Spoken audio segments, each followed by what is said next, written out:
What is going on, guys? Welcome back to Stampede Airsoft. Today we're taking a look at the LCT PKP.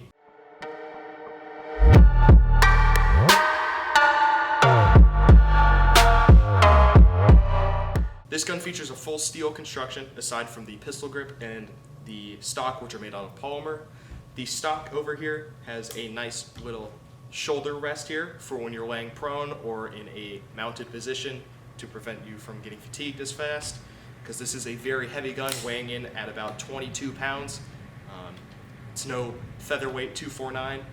This LMG does have a lot of the features of the real PKP, with the charging handle, the belt intake and outtake, along with the shell ejection port.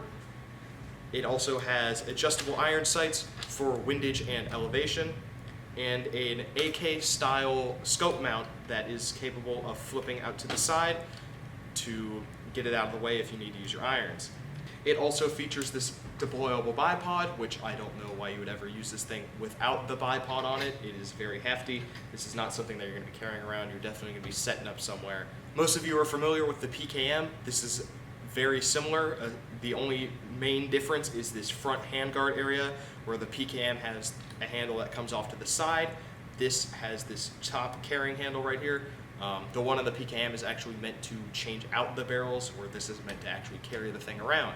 The magazine for this gun is a very large box mag. It holds about 5,000 rounds, which is a standard full bottle of BBs, which is a lot. And you pour that in, opening up this flap right here, and pour them right in. Inside the flap, you will also find your Dean's connector and the MOSFET, which is used to power the gun. To find the battery for the box mag itself, you will open up the box mag by twisting this tab right here, pulling open the flap, and pulling it open. And right in here is the cable for your box mag. It runs off of a Tamiya connector, opposed to the gun, which runs off of the Dean's connector. The way you remove the box mag on this gun, right above where you pour the BBs in, there is a little lever. You would pull out on that, twist the gun up, and off it comes. Now with the box mag off the gun, we're going to go over some of the features of it. Right here, right above this carry handle right here, this is the flap that you'd open to pour your BBs in. Of course, if you wanted to make it a lot easier, you could open up this big compartment right here and just pour them in like that. With this compartment open, you will also be able to see the motor that runs this box mag, and the connector and the battery space for that motor. When plugging a battery into the motor, please be careful not to pull the motor contacts off. There is nothing holding them on other than just tension. So if you pull hard enough, they will come off. It has happened a couple times to me while trying to get this working, so just be careful. Another great feature about this gun that is also replicated from the real one is this bipod mount right here, which is great if you can find one. This gun is very heavy, so if you can find something to make your life easier while trying to shoot it on the field, you can do that. They also do make truck mounts for it, so if you wanted to make a technical out of this thing, you could do that. Being a true LMG, this gun is locked on full auto, so you're not going to be able to switch between semi, full auto, that sort of thing. Obviously it has a safety feature, but other than that, it is full auto only. The way you adjust the hop up on this gun is very different from anything like that, from any other gun. You don't pull back on the charging handle and then a window magically opens.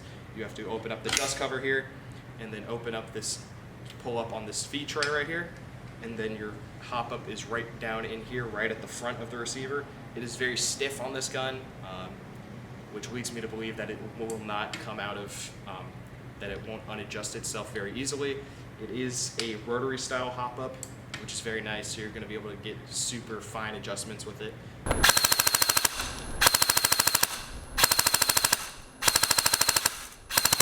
As you can see there from our chrono test, this gun is shooting about 450 FPS with .20 gram BBs, which is the FPS limit at our field and many other fields for LMGs. So you won't have to put any upgrades into this thing to get it up to that limit.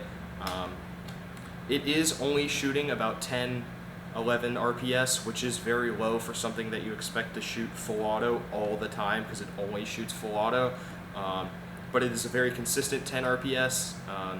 Where other guns, you get them to shoot something very high and it varies, and then you run into jamming issues.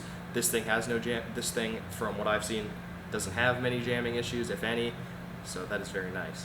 This behemoth of an LMG is retailing for $979.95 in store and on our website. That is probably the most expensive gun I have ever held or touched.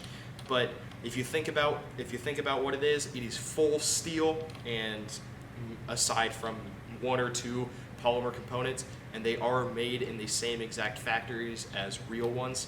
So you're going to get that same level of quality and build construction as if you were to go out and buy a real PKP. As always, thanks for watching. Don't forget to like, comment, and subscribe, and I'll see you guys next time.